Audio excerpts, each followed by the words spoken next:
Assalamualaikum warahmatullahi wabarakatuh. Perkenalkan, nama saya Sakti dengan NIM C01181315. Baik, pada kesempatan kali ini saya akan melakukan clinical skill lab, yaitu tata cara pengambilan sampel. Yang dimana pertama kita akan melakukan pengambilan sampel hapusan vagina. Namun sebelum kita melakukan tindakan tersebut, tidak lupa kita mencuci tangan 6 langkah.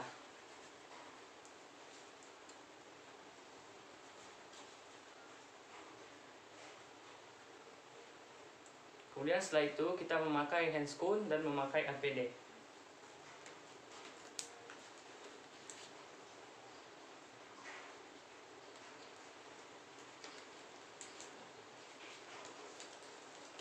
Baik, setelah kita memakai handscoon dan memakai APD, pertama hal yang harus kita lakukan adalah pasien diminta untuk melepaskan pakaian dan kita memposisikan pasien dengan posisi dikotomi seperti ini. Kemudian setelah itu kita infeksi bagian genitalia eksternal dan kulit di sekitarnya untuk melihat tanda-tanda trauma, apakah ada bukti lain sebelum kita melakukan pemeriksaan spekulum. Jika terdapat trauma ataupun noda, kita mendokumentasikan dan kita ambil sampel. Nah, setelah itu sebelum kita masukkan spekulum kita basahi dulu pada air hangat untuk mensterilkan. Kemudian kita gunakan spekulum dengan menggunakan tangan kanan tanpa kita melubrikasikan pada jeli. Kemudian kita memasukkan spekulum dengan posisi vertikal. Sebelum kita masukkan spekulum, kita menggunakan jari telunjuk dan jari tengah untuk menekan secara lembut ke arah bawah. Lalu spekulum kita masukkan secara vertikal, lalu kita putar ke arah bawah. Kemudian setelah kita putar ke arah bawah dengan pengungkit bilah, kita fiksasi dengan vagina dan cervix agar tampak lebih jelas. Nah, baik, setelah kita memfiksasi, kemudian kita mengambil kapas lidi pada kapas lidi steril, pada pembungkus kapas lidi steril. Kemudian kita memasukkan kapas lidi dengan menggunakan tangan kanan pada daerah fornix posterior. Baik, setelah itu kita memasukkan kembali ke dalam kapas lidi yang kita gunakan pada area atau pada tempat pembungkus kapas lidi tadi. Kemudian setelah itu kita memasukkan kapas lidi ini pada amplop dan kita menuliskan label pada amplop ini. Kemudian kita ulangi langkah ini sebanyak 2 kapas lidi steril. Kemudian kita pada saat kita telah mengambil sampel, kapas lidi kita keringkan dahulu dengan cara mengangin-anginkan, lalu kita memasukkan pada bagian kapas lidi, tepat kapas lidi.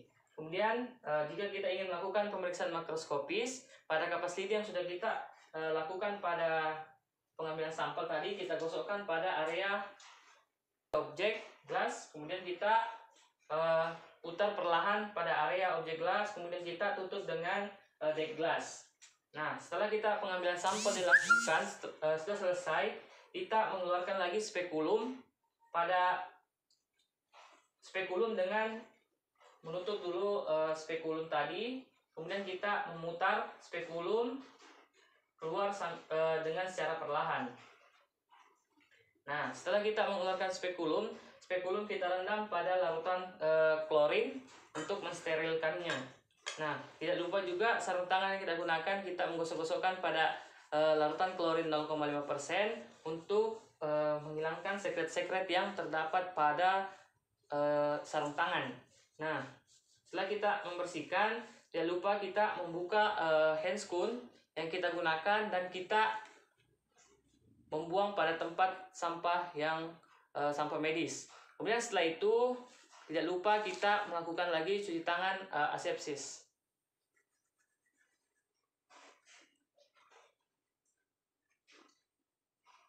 Melakukan pengambilan sampel, yang dimana pengambilan sampel ini yaitu adalah pengambilan sampel secara bukal atau hapusan bukal.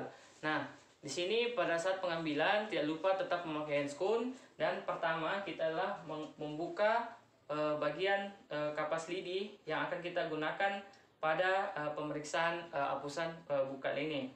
Kemudian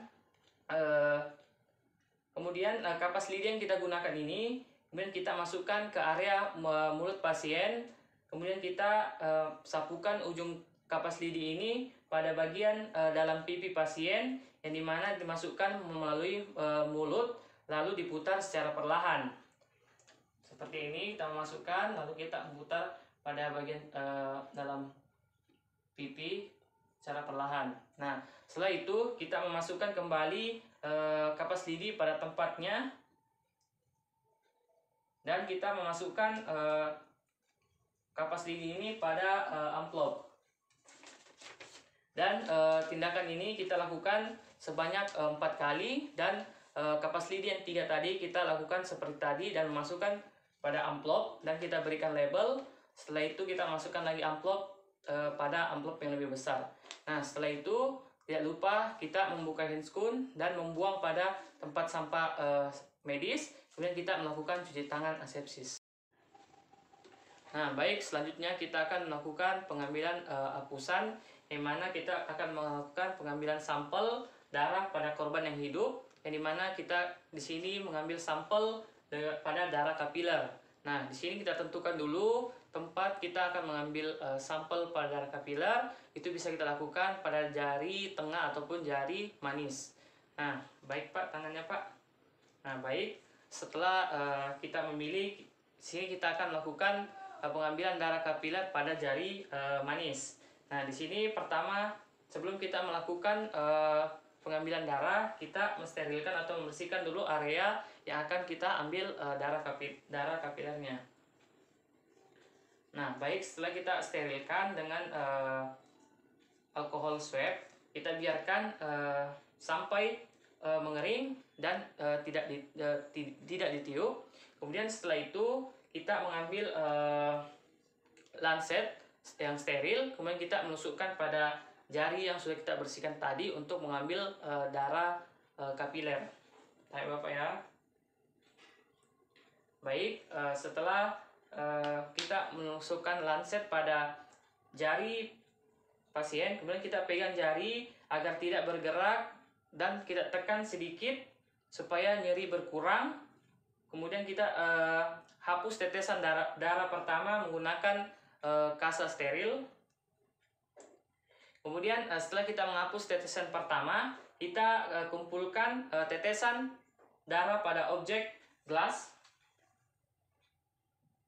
Kemudian kita tutup dengan deck glass. Kemudian setelah itu, setelah kita mengambil darah kapiler, kemudian kita membersihkan atau kita menutup pada area yang sudah kita tusukkan dengan lancet agar menghentikan pendarahan. Selanjutnya kita akan melakukan pengambilan sampel darah, yang dimana kita di sini akan mengambil darah yaitu darah vena. Nah, baik, di sini kita posisikan dulu pasien dengan duduk ataupun berbaring. Di sini pasien duduk, kemudian kita persilakan tangan pasien untuk lurus. Ya, baik Pak. Kemudian kita tentukan daerah pengambilan, yang dimana pada daerah vena mediana cubiti. Nah, baik, setelah itu kita melakukan dulu disinfeksi pada area yang akan kita melakukan pengambilan darah. Kemudian kita biarkan sampai mengering. Nah, setelah itu kita minta pasien untuk menggempalkan tangan. Baik Pak, saya menggempalkan tangan. Dan kemudian kita pasang turniket sekitar 10 cm di atas siku pasien.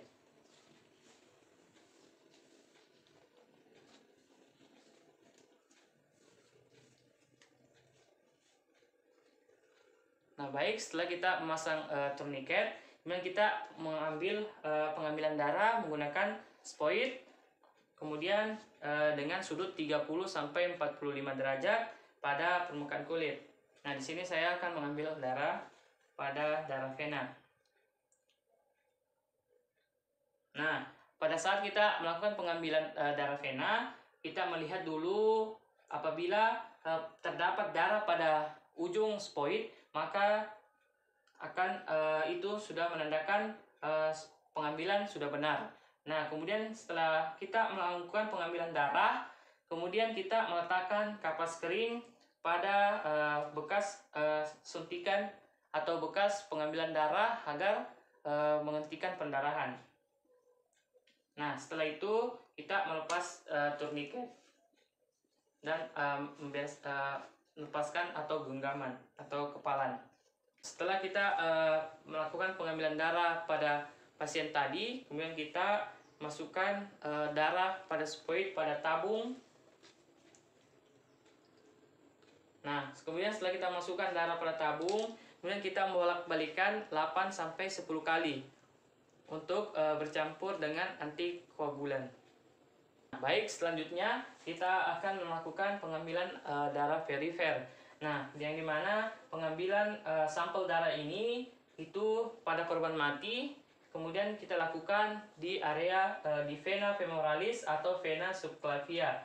Nah, untuk vena femoralis sendiri, itu jenazah kita posisikan dengan terlentang dengan posisi anatomis. Kemudian kita lakukan penusukan pada area lipatan inguinal atau pada titik tengah simfisis antara spina dan spina iliaca anterior, superior, dan simfisis pubis. Nah, untuk vena subclavia kita lakukan penusukan atau kita lakukan perengahan insicura jugularis dan pertengahan. Nah, untuk darah sentral sendiri, itu sampel darah sentral diambil pada ventrikel kiri jantung dan dilakukan saat autopsi atau bedah mayat. Nah, baik, untuk pengambilan sampel urin, di sini kita lakukan pada korban yang mati, yang mana kita dapat lakukan dengan cara kateterisasi ataupun fungsi suprapubik. Nah, di sini kita akan melakukan dengan cara fungsi suprapubik menggunakan spoid. Nah, yang mana pertama kita lakukan adalah kita tentukan dulu titik tempat melakukan fungsi, yaitu pada garis tengah tubuh di sekitar 1-2 cm di atas simfisis pubis. Nah, kemudian kita menusukkan, kemudian kita pada lokasi tersebut setinggi kurang lebih 3 cm dengan sudut 10-20 derajat ke arah kaudal. Nah, baik, setelah kita melakukan fungsi, kita aspirasi urin sesuai volume yang kita butuhkan. Kemudian kita pindahkan urin ke tempat yang lebih steril dan kita berikan label. Nah, setelah itu kita melepas sarung tangan dan kita melakukan cuci tangan 6 langkah.